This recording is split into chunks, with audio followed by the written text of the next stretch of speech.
ओम शांति। 26/6/74। सर्व सिद्धियों की प्राप्ति के रूहानी नशे में सदा स्थित रहो।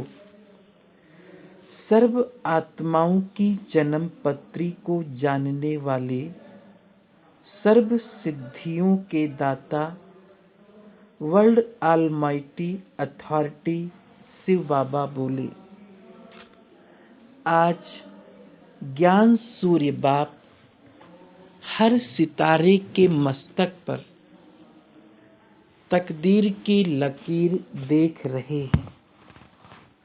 लौकिक रीति में भी भक्तों द्वारा हस्तों से जो जन्म पत्री देखी जाती है, उनमें मुख्यतः 4 बातें देखते हैं। यहाँ हस्तों द्वारा तो नहीं, लेकिन मस्तक द्वारा मुख्य 4 बात देख रहे हैं। 1. बुद्धि की लाइन कितनी क्लियर और विशाल है। 2.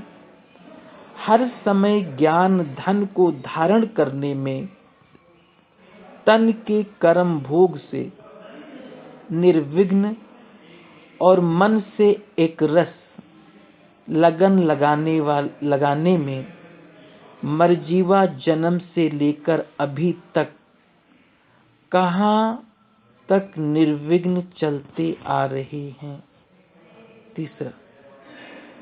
इस श्रेष्ठ ब्राह्मण जन्म की स्मृति की आयु लंबी है या छोटी है। बार बार स्मृति अर्थात जीना, विस्मृति अर्थात मरने की हालत में पहुंच जाना। इसी हिसाब से आयु छोटी अथवा बड़ी गिनी जाती है। मरजीवा जन्म लेते ही स्नेह संबंध संपर्क और सर्व शक्तियों में तकदीरवान कहाँ तक बने हैं। क्या तकदीर की रेखा प्रतिशत के हिसाब से अटूट रही है और साथ साथ पढ़ाई में कमाई जमा करने में सदा सफलता मूर्त रेगुलर और पंक्चुअल कहाँ तक रहे हैं। कितनी आत्माओं के प्रति महादानी वरदानी कल्याणकारी बने हैं, अर्थात दान पुण्य की रेखा लंबी है या छोटी। इन सब बातों से हरेक सितारे के वर्तमान और भविष्य को देख रहे हैं। आप सब अपने मस्तक की रेखाओं को जान और देख सकते हो, परंतु कैसे?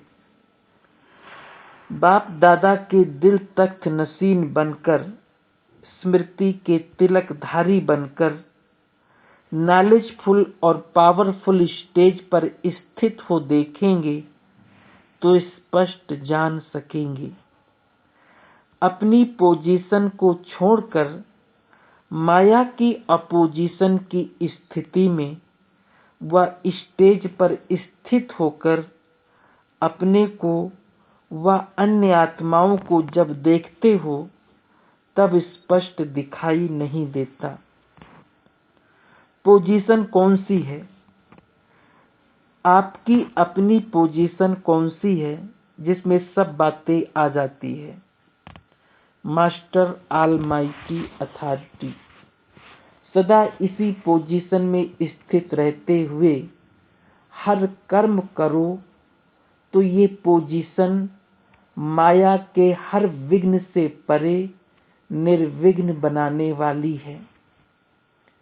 जैसे कोई लौकिक रीति में भी जब कोई अथॉरिटी वाला होता है तो उनके आगे कोई भी सामना करने की हिम्मत नहीं रखते, और अगर कोई अपनी अथॉरिटी को यूज करने के बजाय हर समय लूज रहता है तो साधारण आदमी भी सामना करने के लिए अथवा डिस्टर्ब करने के लिए विघ्न डालने के लिए लूज रहते हैं। तो यहाँ भी अपनी अथॉरिटीज को, प्राप्त हुई सर्व शक्तियों को, वरदानों को यूज करने के बजाय लूज रहते हो। इसलिए हर समय माया को सामना करने की हिम्मत रहती है। मनसा में, वाचा में, कर्मणा में, संबंध में और संपत्ति में, सब में इंटरफेयर करने की हिम्मत रखती है। किसी भी बात में छोड़ती नहीं, क्योंकि अपोजिशन से नीचे आकर साधारण बन जाते हो। रिवाजी रीत से यदि कोई साधारण आत्माएं भी अल्पकाल की सिद्धि प्राप्त कर लेती हैं तो कितनी अथॉरिटी में रहती हैं।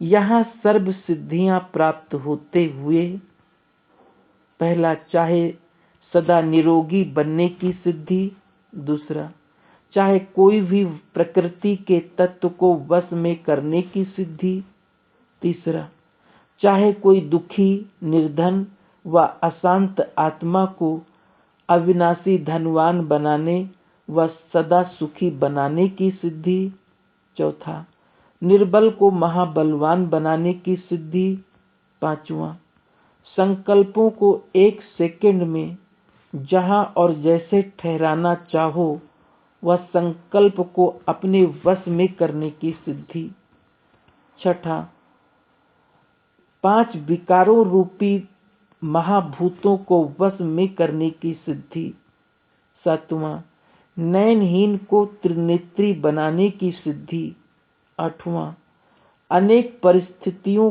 की परेशानी में मूर्छित हुई आत्मा को स्व स्थिति द्वारा सुरजित करने व जी दान देने की सिद्धि, नवा भटकी हुई आत्मा को सदा के लिए ठिकाना देने की सिद्धि, दसवां जन्म जन्मांतर के लिए आयु लंबी करने की सिद्धि, 11वां अकाले मृत्यु से बचाने की सिद्धि, 12वां राज्य भाग व ताज तख्त प्राप्त करने की सिद्धि। ऐसी सर्व सिद्धियों को विधि द्वारा प्राप्त करने वाली आत्माएं कितने नशे में रहनी चाहिए। अपने आप को क्यों भूल जाते हो। लेना है बाप का सहारा और कर देते हो सर्वशक्तिवान से किनारा। खिवैया से किनारा कर और किनारे को अर्थात मंजिल जब ढूंढते हो तो मिलेगी या समय व्यर्थ जाएगा। बाप दादा को ऐसे भोले व भूले हुए बच्चों पर रहम आता है, लेकिन कब तक? जब तक बाप द्वारा रहम लेने की आवश्यकता व इच्छा है तब तक अन्य आत्माओं के प्रति रहम दिल नहीं बन सकेंगे। जो स्वयं ही लेने वाला है वो देने वाला दाता नहीं बन सकता। जैसे भिखारी को संपन्न नहीं बना सकता। हाँ, अल्पकाल के लिए वे कुछ शक्तियों के आधार से उन्हों पर थोड़े समय के लिए प्रभाव डाल सकते हैं, लेकिन सदा काल के लिए और सर्व में संपन्न नहीं बन सकते। अच्छा कहने तक अनुभव करा सकते हैं, लेकिन इच्छा मात्रम अविद्या की स्टेज तक नहीं ला सकते। अच्छा कहने के साथ सर्व प्राप्ति की इच्छा समाप्त नहीं होती, क्योंकि स्वयं भी बाप द्वारा व सर्व सहयोगी आत्माओं द्वारा स्नेह, हिम्मत, उल्लास, उमंग की इच्छा रखने वाले और कोई भी प्रकार का आधार लेने वाले सर्व आत्माओं के निमित्त आधार मूर्त नहीं बन सकते। प्रकृति व परिस्थिति के और व्यक्ति के व वैभव के अधीन रहने वाली आत्मा अन्य आत्माओं को भी सर्व अधिकारी नहीं बना सकती। इसलिए अपनी सर्व सिद्धियों को जानकर उन्हें यूज करो, लेकिन निमित्त मात्र बनकर यूज करो। मैंपन भूल श्रीमत के आधार से हर सिद्धि को यूज करो। अगर मैंपन में आकर कोई भी सिद्धि को यूज किया तो क्या कहावत है, करामत खैर खुदाई, अर्थात श्रेष्ठ पद के बजाय सजा की भागी बन जाएंगे। साक्षीपन नहीं तो फिर सजा है। इसलिए सदा स्मृति स्वरूप और सिद्धि स्वरूप बनो। समझा? मुरली का सार। सदा मास्टर ऑलमाइटी अथॉरिटी की पोजीशन में स्थित रहते हुए यदि हर कर्म करो तो ये पोजीशन माया की अपोजिशन अर्थात हर विघ्न से परे निर्विघ्न बनाने वाली बन जाएगी। दूसरा, प्रकृति व परिस्थिति के और व्यक्ति के वैभव के अधीन रहने वाली आत्मा कभी भी अन्य आत्माओं को सर्व अधिकारी नहीं बना सकती। तीसरा, अपनी सर्व सिद्धियों को जानकर मैंपन को भूल निमित्त मात्र बनकर श्रीमत के आधार से यूज करो। चौथा, सदा साक्षीपन नहीं तो फिर सजा है। ओम शांति।